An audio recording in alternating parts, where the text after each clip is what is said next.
রবিবারের দুপুরে স্পেশাল রান্না গোবিন্দভোগ চালের মুড়ি ঘন্ট, একটা বেঙ্গলি অথেন্টিক রান্না। চলুন রেসিপিটা দেখে নেওয়া যাক।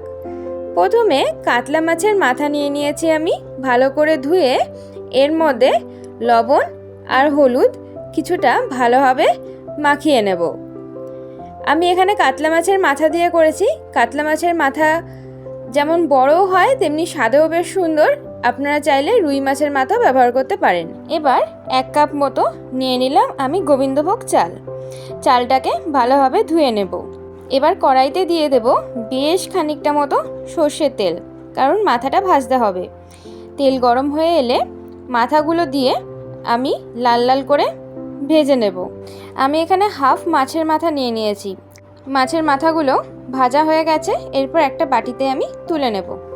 রবিবারের দুপুরে যদি থাকে এইরকম রান্না, তাহলে কিন্তু খুশিতে মন ভরে ওঠে। আসুন দেখে নেওয়া যাক কী কী উপকরণগুলো লাগছে। স্লাইস করে রাখা পেঁয়াজ একটা বড় মাপের, একটা টমেটো, ধনে জিরে গুঁড়োর রোস্ট, কাঁচা লঙ্কা, কিছুটা আলু, আর এখানে পেঁয়াজ রসুনের পেস্ট আমি ব্যবহার করেছি। এরপর কেটে রাখা আলুগুলো সেই তেলের মধ্যে দিয়ে ভালোভাবে নেড়েচেড়ে লাল লাল করে আমি ভেজে নেব।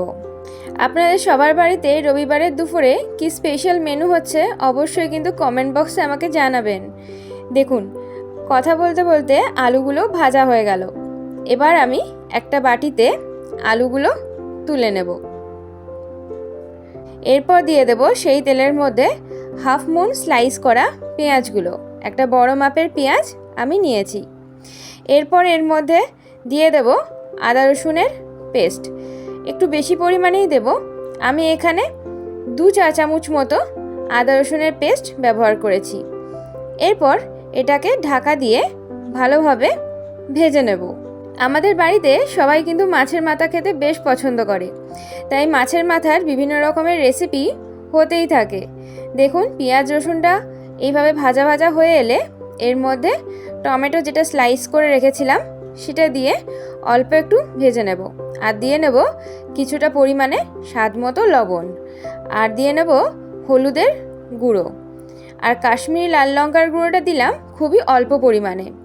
বেশি দিলে কালারটা আবার খুব লাল হয়ে যাবে, তাই।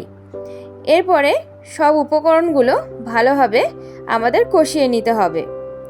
আমি বারবার ঢাকা দিয়ে 5-10 মিনিট অন্তর এইভাবে ভেজে নিচ্ছি।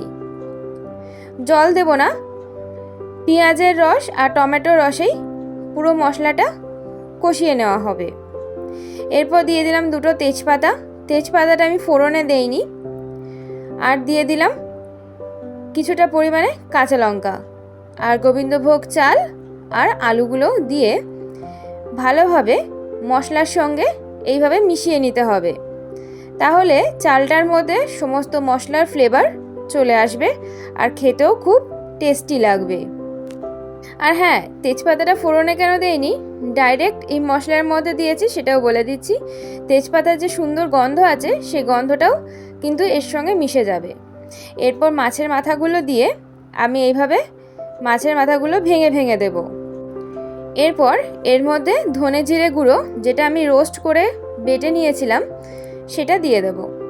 কাঁচা ধনে জিরে গুঁড়ো দিলে একটা অন্যরকম গন্ধ আসে, কিন্তু রোস্ট করা ধনে জিরে গুঁড়ো দিলে সুন্দর একটা ফ্লেভার আসে। এবার চলুন জলের পরিমাণটা দেখিয়ে দিই। 1 কাপ চাল নিলে তার মধ্যে একই পরিমাণে আমরা 2 কাপ জল দিয়ে দেব। তার বেশি দিলে চালটা কিন্তু বেশি সেদ্ধ হয়ে যাবে আর ঝুরঝুরে হবে না, তখন খেতেও ভালো লাগবে না। তাই জলটা দেওয়ার সময় আমরা খুব মেজারমেন্ট ফলো করেই জলটা দিয়ে দেব। এবার ভালোভাবে মিশিয়ে নেব সব কিছু একসঙ্গে নেড়েচেড়ে নিয়ে। তারপর এটা ঢাকা দিয়ে আমি কিছুক্ষণ হতে দেব। দেখুন, কিছুক্ষণ পর প্রায় 20-25 মিনিট পর গোবিন্দভোগ চালটা কিন্তু সেদ্ধ হয়ে এসেছে।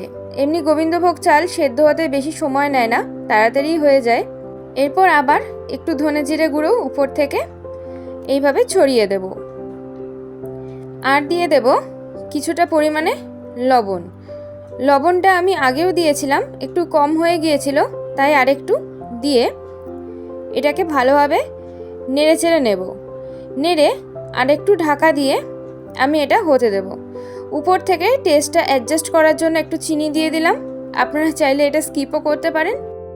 আর দিয়ে দিলাম সানরাইজের কিছুটা গরম মশলা, সানরাইজের শাহি গরম মশলা। আর দিয়ে দেব কিছুটা পরিমাণে ঘি, দিয়ে এটাকে স্ট্যান্ডিং টাইমে আমি হতে দেব। দেখুন আমাদের রেডি হয়ে গেছে। ভিডিওটা ভালো লাগলে অবশ্যই একটি লাইক, শেয়ার এবং কমেন্ট করে দেবেন।